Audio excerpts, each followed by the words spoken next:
Cool. Hi, everyone. My name is Andrew Williams. I'm the founder of Remote Tribe. We're a digital nomad blog and the community. And we've received a lot of requests lately about digital nomad taxes. It's really, really a big problem for a lot of people. So we're here to talk with international lawyer Mo about how you can solve some of the issues and some advice we can give you. And I'll let Mo introduce himself. Hi, Andrew. Thank you so much for the invitation. It's been a pleasure always helping digital nomads and remote workers with their ongoing issues. My name is Mohamed Aboshanab. I'm an international lawyer. You can always call me Mo. I've been a remote worker for almost 10 years now. And I during the last 2 years, I've started shifting my business to be totally 100% online, and I'm helping digital nomads or remote workers and global citizens achieve the best in terms of taxes, residency, citizenship, and company formations worldwide. That's great. That's great, Mo. So yeah. All right. Mo, I think we've got an agenda for today. If you can pull up the PDF we have for our audience, and we can start talking about some of the probably most frequently asked questions that we get in our community. Yeah, definitely. Yeah. See if you can share it, Mo. Okay, just if you or maybe. It's my first time using this, so no worries. I'm sure it's already on the drive. Window entire screen. I think I can share mine. You can do it from your side. Perfect. Oh yeah, if you already have it in computer, yeah. Here you go. So I think there is a really, really big misunderstanding and also misconception about the tax residency versus the physical residency of a person. So I think we should clarify what's the difference between the two of them, and what happens if people mix them. So go ahead, Mo. I mean, the first thing when I would like to do like a small intro into this. When you shift your work to being a remote worker or decided to be totally a digital nomad, anything that you have done wrong could be fixed. Okay, so don't stick into the wrong mentality that the tax authorities will come and haunt you and will audit you and make your life miserable. That is one of the nightmares that make life people miserable. It's like, just take this idea out of your mind and just deal with taxes as anything in life. Just take it as your bank account. So what you're saying is, so what you're saying is basically it's never late to fix things, and you should always have this in mind, even though you haven't done it for a while. Yes, that's the thing. Don't just overthink the idea again and again. I've done mistake. They come from me. I mean, this. You can say this end of life or end of everything mentality that the tax authorities, whatever your home country, whatever it's UK, US, Canada, Australia, New Zealand, EU, they will come after you. No, it's things doesn't happen. I've worked inside the tax investigations in different countries, and I've seen how they process that kind of investigation. One mistake or a couple of mistakes would not lead to something wrong. It could be fixed. You need to understand. You need to understand your rights and responsibilities, because tax it's not one way; it's two way. You have rights on the tax authorities or the country that you're paying taxes, and you have responsibilities. So if you know how to play by the rules, you can get the best out of your situation, whatever is your situation. Yeah, and also when it's time to declare a different tax residency than your home country residency. So let's say you're registered in the UK as a citizen, and you've got an address there. I'm giving you an example like that. Could be any country in Europe probably. And when is it time to declare another like tax residence, or literally move only your tax residence to another country? I mean, maybe you can give us a few examples why you would do that, and also an example of like moving your tax residence, for example. I mean, the first thing that you need to consider is that you need to have a short plan, or you can say a very short plan that could be like a couple of months, and then you have a short plan that could be like at least 6 to 12 months, and then you have a long plan that could be at least a couple of years. When you start your journey, so it depends. It depends on the time you're away from the country, how much you're traveling. So you have to kind of foresee that, so you can optimize the tax and then look into it, basically. Definitely, yeah. If you're just going for a couple of weeks or months, is less than 6 months, so that's called like a very short plan. If you're moving more than 6 months, that's like you can say semi-short plan, and then the long-term plan could be like a couple of years. And Okay. each stage that you will have different rules and regulations that can apply to you. My advice for anyone: don't just go for the people think that I would like to go digital nomad. I would like to cut all my ties to my home country. I close the bank accounts. I sell my properties. I close any business accounts or any companies that I have, and I will be 100 tax free. No, that's the worst thing you can do. You have to take it step by step. And in some cases, it's much better to keep ties with your home country, because that could be much more beneficial on the long term. Because if you cut 100% ties, it will be extremely hard to start these ties again. You will be considered even in your home country as a newcomer or a new immigrant. Doesn't have you don't have any credit history, don't have anything. So you need to understand the rules step by step and build that mindset until you'll be able to achieve the best scenario for your situation. That makes sense. I know a lot of countries, I don't know if in Europe, but all over the world, they basically, if you live less than 6 months in that country, you don't pay tax for the 6 months. So here you go, there's already an advantage of still living there for a while, and then, keeping your residency, because you get like tax free for 6 months, correct? Yes, but you have to, I mean, it's not, there's many things in tax doesn't happen automatically. No one will go and check your entry in and out of the country and I've been 6 months, so I'm not baby. No, you have to inform the tax authorities of your home country that you are going away. And there is like, for example, for the UK, there's forms to tell the HMRC that I'm going. They ask you in the form, are you going permanently or you're going temporary, and which country you're going to. So if you don't have a plan to fill the form, that could make things worse. Once you tell the authorities about something, it's extremely hard to change it. If you done a mistake, that's fine. Yeah. But if you're planning to go, for example, from the UK to the United Arab Emirates and tell them I'm going temporary, I'm staying there for a couple of years, and my tax residency will be in the United Arab Emirates, so that's your plan. But if you're planning to test the waters, don't inform the authority that you're going until you have... Because you could do more harm. Yeah. Yes, that's the thing. You should have a plan on the other side also. What you will do there, how much it will cost you, what kind of benefits that you will get. Exactly.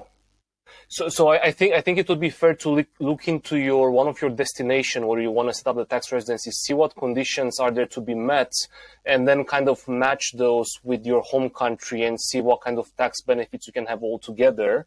So you don't make any mistakes, because they could cost you, and they could cost you a lot of time because of bureaucracy and time on phone and all that stuff.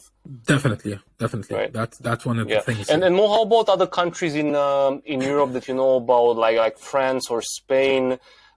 Is it easy to move the tax residencies to Dubai, for example? Like, did you have clients like that? Like, I mean, I know UK has a pretty transparent tax system, but how about other countries in Europe? Like, how easy is it to move your tax residency altogether? I mean, normally I put countries into two perspectives. I mean, there's like simple ways, like the UK, you just need to fill a form and then you're free to go. You just need to watch how many days you spent in the country, what kind of ties you still have related to your home country.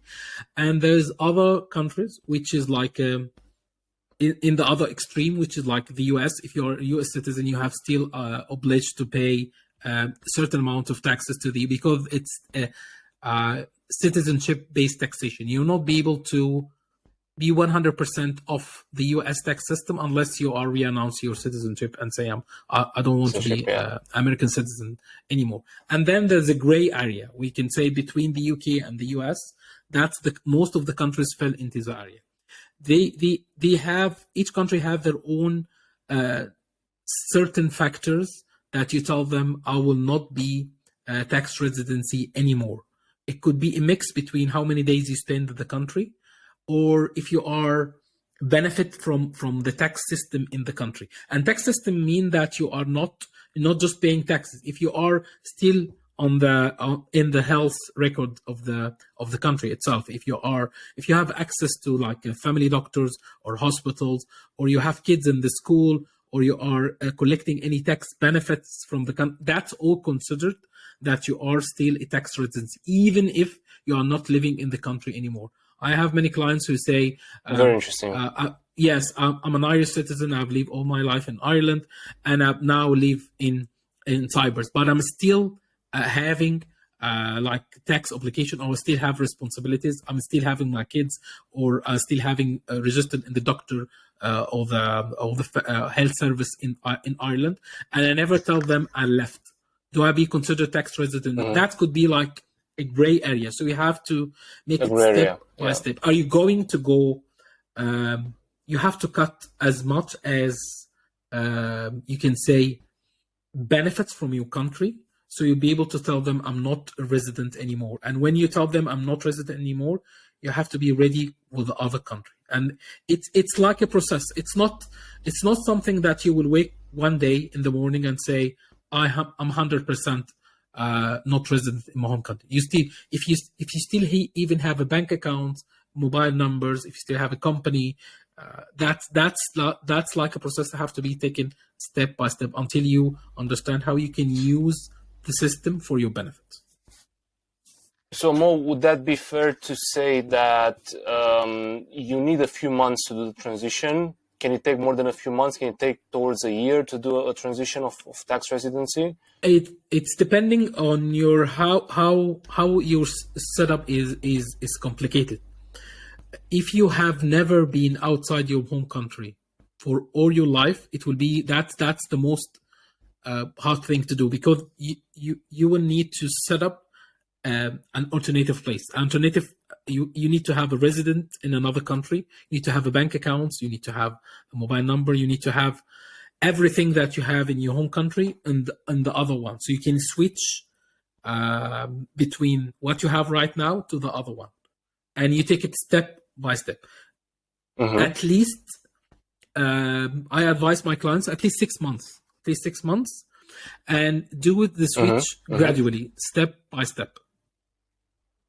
Okay, and never close your bank account unless you would like to go cold turkey, or just I don't have anything, because I mean disappear from the face of the planet. Yeah, you will have other bank accounts, but closing the bank, anything that you have closed could be open, but opening a new bank account in the current situation is extremely a complicated process. Some banks will allow you to use your new address in the other country. For example, if you are from Ireland, you can use the address in Cyprus. But for example, with the Brexit in the UK, you'll not be able to use another address outside the UK. You still need to use an address, even if the address is not yours. You can use like there's many services offer you. You can use the address as your bank account. Some banks, they don't. I mean, as long as you keep your account healthy and using whatever address you use, that's fine. And some other banks would say no, that's like a rented address. That's not residential address. They can ask you to change it or send a proof, like a PO box or something. Yes, no. Like a PO box. PO boxes usually they're accepted. No. Never use a PO box. That's in anywhere. That's PO box is just receiving parcels or if you would like to use a different address or alternative address with your bank, there's something called street address. It's alternative to a PO box. Street address mean that could be residential address or a business address. The difference between them, that residential address could be like a block of flats or a building that actually people live in it, and one of the flats or the apartments have an agreement that many people can use the address for their home address or banking. That could be residential. And when the banks see that's a great tip. Yes. Yeah. And when the banks see that this is residential address, 99% they will not ask you for it. No problem. Yeah. And there's also a business address. Sorry to interrupt, Mo, but I know, again, I have a lot of questions from people about the physical address and how they can keep a physical address. So this is one way to actually keep an address in the country. I know at least in the UK, you can rent this kind of services, and then you can buy a residential address basically, and you're going to receive all your letters there from the bank and other institutions, which is a good hack. Yes, yeah, UK is one of the most flexible countries. That UK and the US, it's very flexible about the address that you can use. Just make sure it's actual residential address and it's not blocking. Yeah. It's not in the blacklist. Some of the addresses are being used by scammers and fraudsters, so it's being blocked. If you try to use some of the banks say no, this is a shared address. I'm not be allowed to put in the official documents. Fair enough. Yes, and Mo, this leads us really nice into establishing a tax residency. So maybe you can walk us through the steps of. I know it's not the same for all the countries, but maybe you can give us like an overview of how you actually start establishing a new tax residency in some countries in the world that you know about. Actually, it's. Most of the countries have the same. You can say the same process with the different steps. For example, Portugal, or you can say even the US, or you just need to apply for a tax number. You can say many countries allow you to apply for a tax number outside. You don't have to be physically there. During the pandemic, the tax authorities changed their ways. You can appoint someone like a local tax accountant, or even a lawyer, or even someone who are just a freelancer, to apply for your tax number on your behalf. They will ask for a copy of passport. They will ask a couple of official documents, and then once the application was approved, you will get a tax number. This is the first thing that you can do to establish tax residency in a different country. And once you have the tax number, you will be able to do a lot of things. You can open bank accounts. You can establish even. It's like in some destination they consider a the birth tax certificate. Yes, that's where exactly. I've now started my legal residency, even without visas or anything, in a different country. And tax residency here, it's just once you apply to the tax number, I'm just starting my journey to be a legal person in the other country, and then you start building on top of this whatever on services top of the number. Yes, that's the thing. Yeah. And Mo, in your experience, what would be the easiest tax residency, like the less bureaucratic tax residency you can get? Give us a few examples, maybe some countries that are low bureaucracy and fast moving when it comes to getting a new tax residency. What I can tell you, there's like the more the country are not digitized. The less the country are digitized, the easier they approve application, because it's paper-based. They just fill the form, and I've seen like in Turkey, they just you just fill a form. They don't ask anything, just fill a form, and a couple of days you get the approve. Okay, it's a paper-based. You just need someone to understand. You just need someone to understand the Turkish language. It's easier if you use paper. You're saying that it's easier if you use paper in some countries than the digital countries like Dubai, for example. Is that true? Yes. Yeah. It's like very interesting. For Dubai have a very or the United Arab Emirates have a very you can say complex situation about this. They don't issue tax numbers from day one. They issue residence number, or you can say ID number. It's called Emirates ID, or it's called EID. Emirates ID is your Equivalent to the UK, it's like the national insurance number. Equivalent to the US, it's like the social security number. And this ID, it could be used for everything. It could be your ID, it could be your tax status, it will be used on the banks, it will be entry in the country, outside the country, dealing with anything that related to the government, even applying for a mobile number. You'll not be able to do anything unless you have the Emirates ID in the United Arab Emirates. But if you compare it to we talk about the two, I guess comparing to other states where you get your tax number first, I guess in Dubai, in the Emirates, you need this EID first. That's the very first step, correct? Yes, you'll not be able to. Okay, so it works a bit differently. It's differently. It could be the tax ID first or the residence ID first. And some countries will not allow you to do anything in the country unless you have a legal residence. A legal residence here doesn't mean a visa. An entry stamp. No, you have to have, for example, that's from the other way around. For example, the UK will not allow you to apply for national insurance number unless you have a residency more than 6 months. The visit visa or the entry stamp or whatever you get into the country with a visa or a stamp will not allow you to go to the tax authorities in the UK and say, I would like to get a national insurance number. So this is how does it mean that countries are different? A tax residency?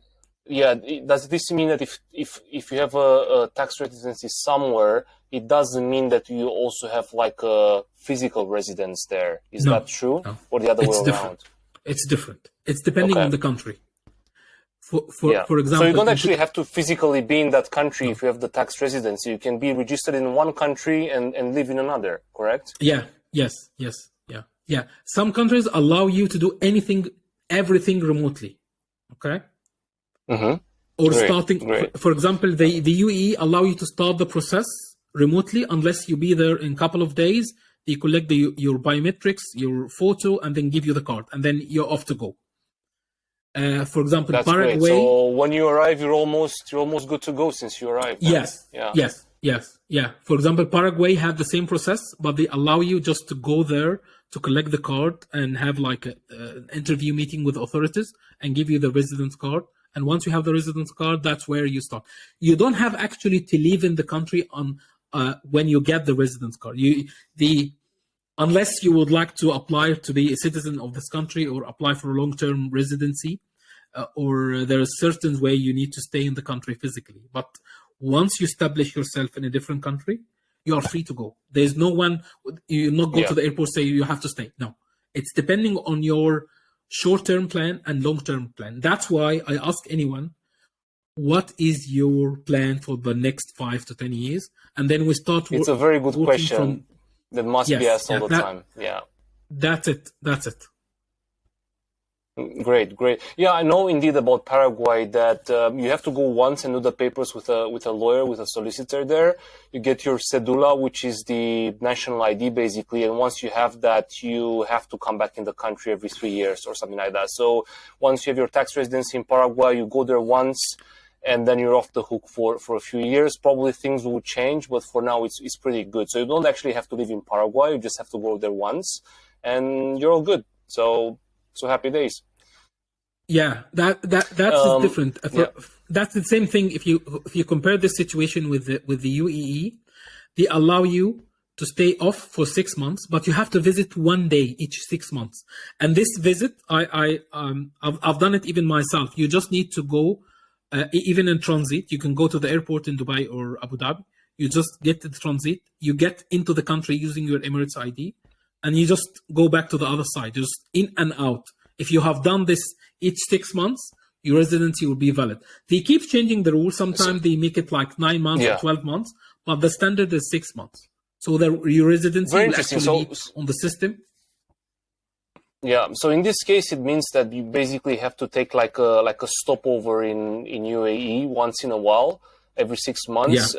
Just go in, go out, and then get the next plane. So it's pretty straightforward. It's kind of you don't really have to be there really. It's definitely, yeah, that's great. Really good stuff, Mo. Thanks a lot. So I hope our viewers will find this very, very useful. I did. So it's already getting a bit more clear for me too. I've got some experiences in residencies, but this was really good. So when we talk about company formation, I know you said it several times, and also from my experience, it can play hand in hand with a good tax residency. So I just want to discuss a few things about companies and residencies. So basically, you can open a tax-free like a company that doesn't pay taxes in maybe a tax haven, and then couple that with a really low residency tax. So you also pay low tax on your physical person, or you can keep your residency that you have at the moment where you pay normal taxes and then register a company where you pay low taxes in a tax haven or something like that. So how would this work? Like how should people think about the tax residency coupled with their company tax, for example, company formation? As we have seen the difference between the tax residency and the physical residency, we need to put like a line between your, you can say, personal tax affairs and the business tax affairs. If you, let's make an example. I'm Joe. I'm British citizen, and I've lived all my life in the UK. And someone tell me, if you go to the United Arab Emirates, you'll be 100% tax free. So I've taken the plane, I've go there, I get my Emirates ID, I find a job, and I consider myself 100% tax free. Now it will never work that way. There is a different way you can do it, where you can say, okay, I will establish a different entity and a different company. When you establish a company, the company will have a different tax status from your side. If you are obliged, it's a different entity, basically. It's a different person. It's like the legal. As I will tell you from a lawyer perspective, that the company is like an entity like yourself, but it's not natural. It's a company entity. It have a tax status. It have a start date, which is like the birth date where the company is being formed. And once the company is dissolved, that's where the company die. It's like the law look to the company as a human, not a human being, but as a non-natural person. There's different legal interpretations for a company, but it's not you. If you have $1 million in your business bank account, that's not your money. You can, if you switch the 1 million from the business bank account to your personal, that's where you can be obliged to pay tax on the 1 million. But if you keep it on your business account, that means they don't have to pay anything, depending on your country. And this is where a good tax residency can help you optimize the tax, right? Let's assume your business is doing well, you've got money in the bank, which is not yours again, it's part of the company. And this is where you want to couple your good business, like on low taxes, with a really good tax residency. So how would that work, Mo? Give us a few examples and a few good practices. I will tell you a very simple example that I've done hundreds and hundreds of times from my clients. An EU national or a UK national who have an income, an online income, not tied to one place. The easiest and the simplest thing he can do, he's open a US LLC. The US LLC have the lowest tax, especially on the states in the US, doesn't have taxes like Florida, Delaware, Wyoming, where they don't charge local taxes compared to the EU. So that's the first thing he can do. It's very simple. It's straightforward. All his business affairs will be treated as a US company, so he doesn't have to pay VAT in the EU anymore. And the simple thing, he doesn't have to be in the US. He just open the company, get you can say it's called EIN number. That's like tax number for the company, not himself. And he opened the bank account. Yes. He's up and running. He can switch everything from the EU or the UK, all the income he received, which is highly taxable, to the US company. He doesn't need to move. He doesn't need to do anything. Yeah. that's the simplest and cheapest way to start or switch your, you can say, tax affairs to get much more lower rate, and then you can use the structure for other countries. So there is a new low tax entity being born in the US, which is your company. And then you as a person can live anywhere in the world, and your business will live in the US, and you're going to be under the US law. Yes. For both the advantages and disadvantages that the tax has there, which it can be really rough if you don't play by the rules, but it also can be very rewarding if you pay your taxes, which are low anyway. So yeah. In some cases, you just need to pay the franchise tax if you know how to, if you have a good accountant and he understands the process itself, and you don't have to live in the US. You don't need a visa. You don't need exactly. Yeah, I have clients who actually not be able to travel to the US for many reasons, but they still able to maintain the companies and the bank accounts and the structure. But I so you advise don't even anyone, have do you, yeah. Yeah. Go ahead, please finish your sentence. Yeah. I mean, I advise anyone who would like to go the structure for the US LLC that you have a tax residency, or can say a paper residency, in another low tax country like the UAE or Paraguay, or even anyone from like Bahrain or any. There's many countries, or even a tax. Can tax 7 countries like Cayman Island or Bermuda or the similar. I mean, the structure for the US LLC plus residency in a low or a zero tax country, that's the best thing you can do for your online it's business. A winner. Or your yeah. It's a winner. The different combinations, like right. it doesn't really. Yeah, exactly. It has to be structured right. That is not like only one formula that can win across the board. It can be different combinations of, I guess, different countries. You can register your company in probably another country, and then you can have your residency in Dubai, for example, or I don't know, maybe in Greece. Like if you go to one of their programs. So it's not necessarily like a one formula that fixes everything. I guess it can be discussed depending on the needs of the client, or depending on the lawyers recommend as well, and tax advisors. Yes, definitely. I'm guessing. Yeah. Mm-hmm. Great.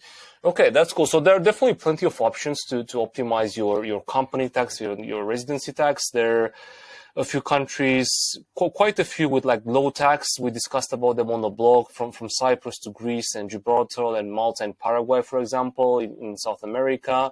And then in terms of low tax company formation, more, I think we've got US, we've got Cayman Islands, and what other options do people have in general, like a normal person, not a millionaire? What would you say other countries are friendly with company tax? For example, in Europe, you have Portugal, you have Greece, Malta, and Cyprus.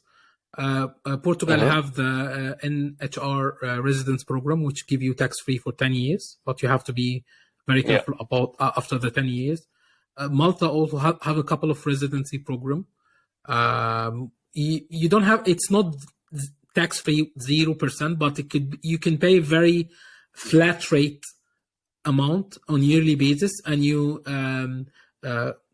consider Maltese residency and your tax, your global tax residency in Malta. And one of the programs, you don't have actually to be in Malta. You just need to rent a property under your name and pay the rent and pay like a flat tax in Malta. Cyprus is. So I guess with Malta, that's the great thing about Malta, is that no matter how much money your company makes or you as a person make, it's flat. So even though it's higher, there is no threshold on that tax. It's just a flat tax. It's a flat, yes, and they have different programs. It's depending on actually would like to be reside there or just visiting or establish. I call them like a paper resident. You just have your actual. You just apply for the government and give you everything, and you just maintain the rules and regulation on this residency. So you declare tax a resident in Malta, and I think other countries are trying to copy the same. Is that open? Yeah, is that open to Europeans as well for the Malta program? No, no, no. That's So for just non-Europeans. non-Europeans. Yes, Yes. Okay. they have Great. another program for Europeans because they don't want to make issues with other European countries. They have Of course. another programs for especially EU citizens.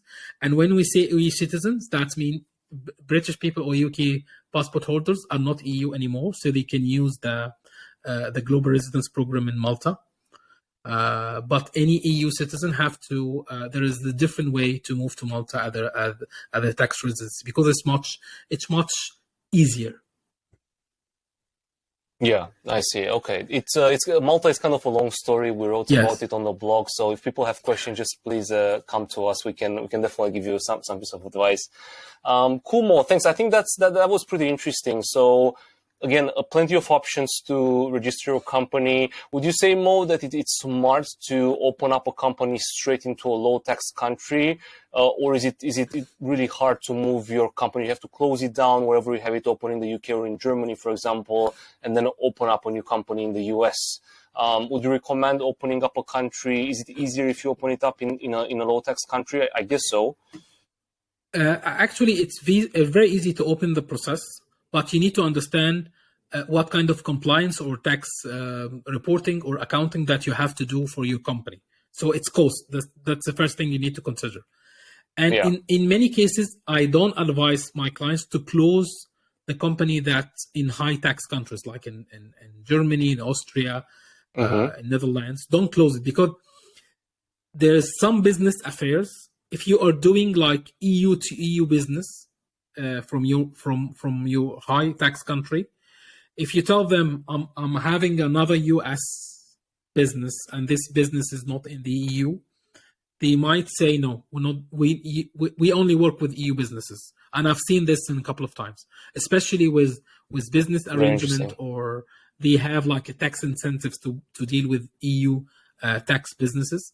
But if you're just 100% online, if you're receiving like freelance income or anything that's not related to one country or one region, they don't matter whatever it's UK or EU company or US. You just need to switch and always consider that they might treat you as a new account. You're not just switching, because if you're dealing, for example, from Google, when they tell them I'm moving from the EU to the US, sometimes the prices could be go up, go down, the rules could be changed. So they might consider this is a new account or a new, it's not you anymore. You, in many cases, you not just be able to switch the address. Basically. Yes. So it could be easier or could be harder. So you need to understand the both sides here. So to sum it up, don't rush to close the existing company in Europe, because you might have issues. Just consult the lawyer or the tax consultant, see the steps you have to take so you don't get into troubles. You still want to invoice your clients, and then take the actions, and then keep both or close one or depending on the case. Cool. Definitely. So when it comes to double taxation, it's another question we get quite often. So, and it's actually a big problem, because from what I know, countries have double taxation agreements, but it's quite hard to understand which countries play with which countries. So how should people go about that? Let's say, we've got some remote workers that, they have maybe like a digital nomad visa in Greece, but they have a tax residency in the UK. I'm just giving you an example. So how should people go? Just what steps can they take to make sure that they're not being double taxed or exposed as a risk to a double taxation issue? I mean, tax or double taxation treaties are very complicated documents to understand and read, even for lawyers or accountants or tax advisors. So I have a couple of clients who would like to read documents. They go and read it and they say, I don't understand anything. And always remember, this treaties was signed at least 20 or 30 or even 50 years ago, when things are not digital. So don't try to understand it from you can say your perspective. My advice for anyone, it's like when, for example, there is tax treaties between the UK and the US, And it helped that if you are a US citizen who go to the UK, that you will not pay the same, you will not pay tax twice on the same amount that you would like to declare. So it actually help you. Okay. It help the countries, but it have to be done on a professional way. And it's my advice. It's not cheap. It's complicated, and if you're trying to understand it from your perspective, don't try. It will make your life miserable. If you are an employer, so you definitely you definitely need a consultant in this case. If yes. You're in doubt, make sure to talk to a professional. Yes. Yes, that's the first thing. If you are an employee of a company and the company have tax compliance department or HR department, let them deal with this issue. Don't go and do it yourself. Okay, that's the first thing. But if so you you should be upfront with a company as a remote worker. You should be upfront with the company saying that you're actually working in a different country, and they should take care of double taxation. But you should be really open and transparent about your lifestyle. Then is that what you're saying? Because they could solve the issue for you. It's depending on that's right. That's the first. Let the company handle it. But reporting back to the company, some companies, they have a very strict regulation. They tell that if you are staying in another country for more than a couple of weeks, you have to inform us. Okay, so you have to follow these rules. Exactly. Some companies they don't bother. It's like they don't if ask you are questions, staying. They don't ask questions. It's depending, as long as you are compliant with your personal tax status, do whatever you wish. Okay? Exactly. And then we have people who do not actually declare, they live in other countries and they're still being paid and taxed in their home country or the tax residency that they have declared. So that's actually what a lot of people do if they're like full-time employed remotely. Some other people are, remote Europe, for example. So they're allowed to work within the European Union. That's pretty easy. The company knows, where you are. So everything is transparent. But there are also gray areas where people work in different countries and then don't inform the companies, which, it's kind of shady, but it is what it is for now.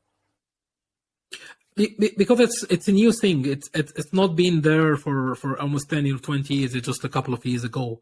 So the rules and regulations still trying to adopt or come up with new ways. So companies could be compliant and individuals also. But if you are, I have a general advice to this. If you're planning to stay outside your high tax country for more than 6 months plus, it will be a lot of waste of time, money, and efforts to keep paying taxes. And you are residing in low tax country.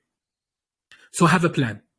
Correct. If you're just doing it have a plan for a couple of weeks. Move as fast as possible because time is money in this case. Yes, that's the thing. Have a plan because each month you're paying taxes to the high tax country, you're just putting money in the green. Because this tax money is not benefiting you. You are not there anymore. Why are you still paying them? No one will care you about if you're living in the country or living in another country. It doesn't make sense.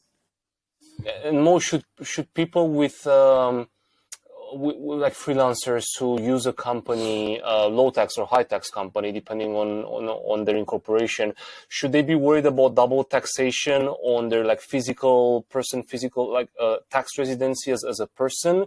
Will that apply to them as well, like the same status as a double taxation person who works in a different country? Should they be worried about that?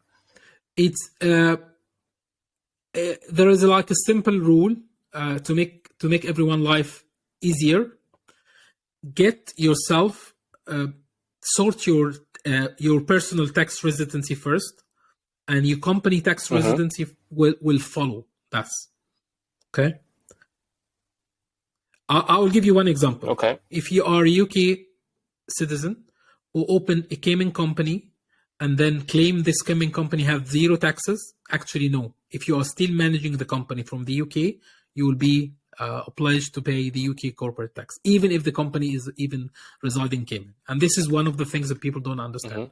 So sort your tax residency, your personal tax residency, where you will manage the company. if you are managing the company from a high tax country, you still be obliged to pay some taxes in your high tax country. So sort your personal tax status, and then everything will be followed to it. There are quite a few intricacies here when it comes to the personal and the company tax. So again, the planning is very good, and knowing, what you want to do in the next year or two. Basically, I think more people should incorporate this into their business plan.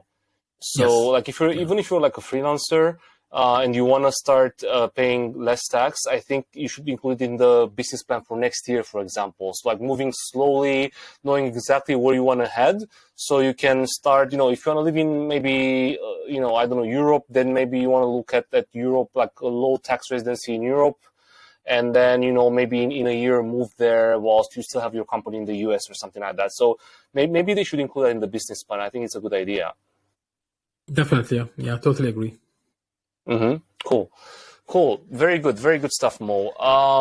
And I think the last thing we have time to talk about, unfortunately, it's the travel expenses that you can claim back. I think that was your idea. I don't do that at the moment, and I should.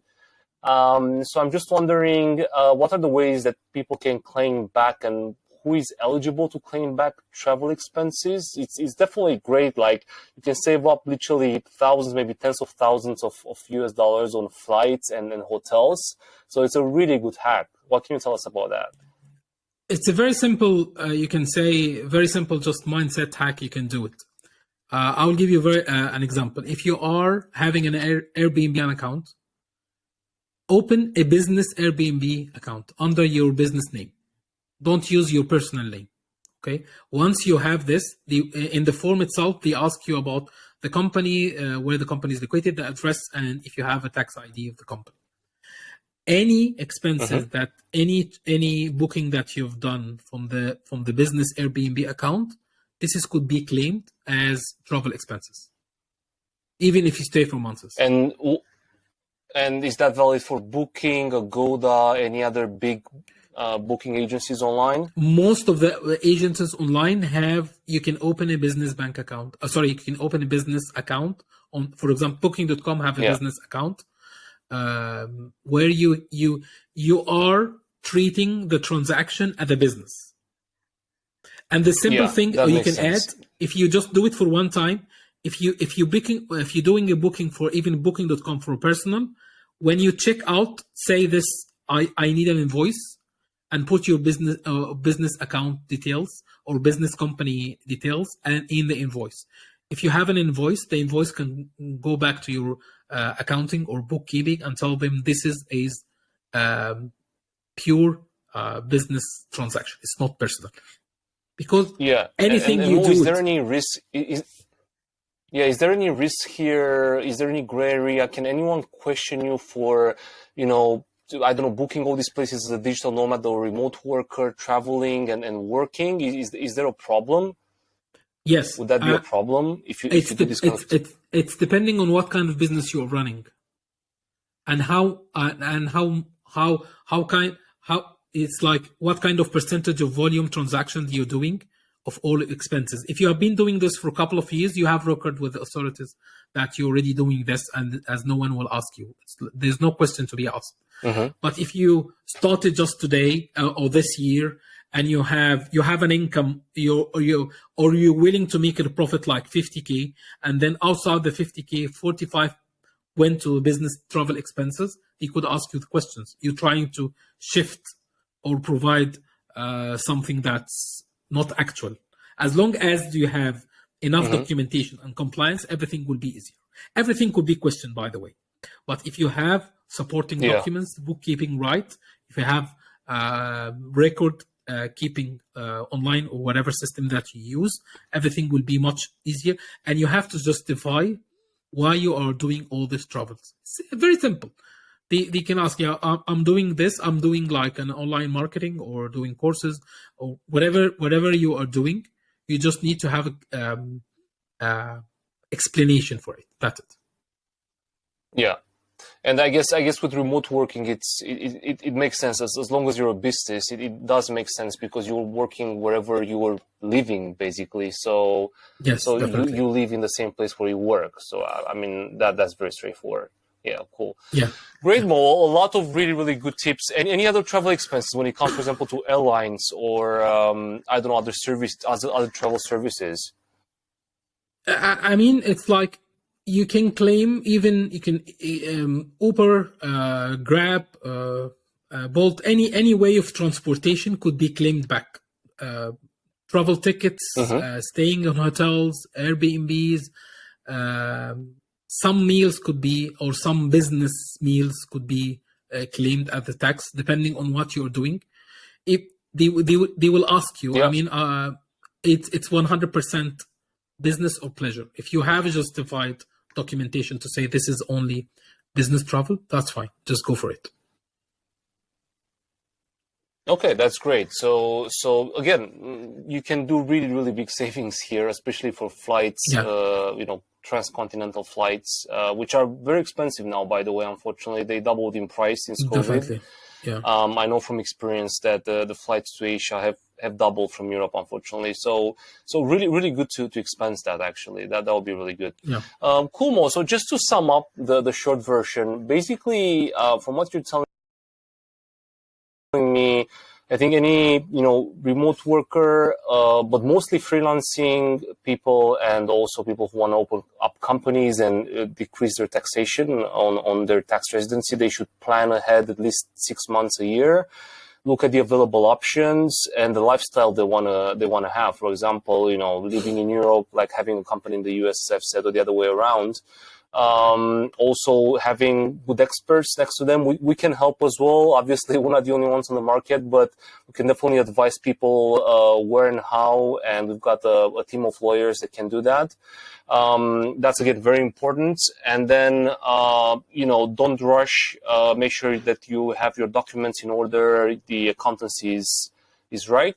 And what else, Mo? What else would you say it's something to remember from this conversation? Just change your mindset and accept there's many benefits that you can get from going to a different country or establish yourself in a different place. And I guess that's valid for most of the people in the world with a decent passport, that you can actually do these changes, these shifts in your lifestyle, where you register in other countries, your tax residency, you open up companies in other countries without even living there. So I guess it's possible to most of the people, I would say. Yeah. Definitely, yeah. Even with low Great. with low access passport, yeah. There's always hacks for everyone. Yeah, exactly. And just one last question, Mo, because this is a really hot topic when it comes to digital nomad visas. Like, where do you see the tax residency and the residency itself in the context of paying your low tax and also living on a digital nomad visa? Do these visas complicate more, or are they really useful? Like, what would you advise people to do before applying for a DN visa? The digital nomad visas or DN visas are it's always a temporary situation or temporary solution to staying in a country long time. Mm-hmm. I see them as not a long-term solution, because many of them just have a 1 year validity or 2 years or maximum 3 years. So you need to have a plan after the 3 years what you will do. The most annoying situation I've seen myself, I've seen other clients, that you establish yourself in a country, you get comfortable with the culture, the way of life, and then after a couple of years, your visa expired and you don't know what to do. So digital nomad visas are still, you can say, I call them baby visas, because they still have come into the war just a couple of years ago. And some countries don't have a plan what they will do next. You should have a plan. And Mo, correct me if I'm wrong, but also you still pay quite a lot of tax even under a DN visa, because you will be paying taxes in your home country or your country that has the tax residency for you. Yeah. So it doesn't really optimize your tax. It's more they allow you to live in a different country for a short while. it could be more expensive if you compare some of the digital nomad visas on the long term. It's very attractive. It's like something that would be shiny and easy, and you just buy it off the shelf. They try to attract the remote workers, but many countries doesn't have a plan for what to do next. And you see what happened in Portugal. Correct, yeah. The parliament decided to close the golden visa, or they see that some local countries or some locals in countries, they don't like the idea that hundreds and hundreds of thousands of people will be flocking into the country and change the idea. Some countries are very welcoming. As you go, Thailand, Philippines, UAE, Cayman Islands. I mean, some destinations are very welcoming because they have been doing this for years. Some countries have a closed. They don't like the idea that people will be just treated their country as you can say as an Airbnb. Yeah, that's a good comparison, actually. Yeah, you're right. I mean, in a lot of countries, you can extend your visa forever. You're almost like a semi-resident there. But yeah, I guess in Europe things are a bit more complicated and a bit more bureaucratic, which I can understand up to one point. But it is what it is. Yeah, it's good we have them. It's good to have these options, but it's not necessarily the best option. That's what I want people to remember. Yeah. That's still planning for your taxes, where you open up the company. And again, planning, it's something that you have to do if you want to pay low taxes. Definitely. Yeah. Great, Mo. Thanks a lot. So hopefully see you next time with another interesting topic. I hope that our audience will find a lot of value in this stuff. And please, if you have any questions, just drop us an email. We're going to leave the details in the comments and in the description of the video. Definitely. Always happy to help you. Bye. Yeah. Take care. Bye-bye.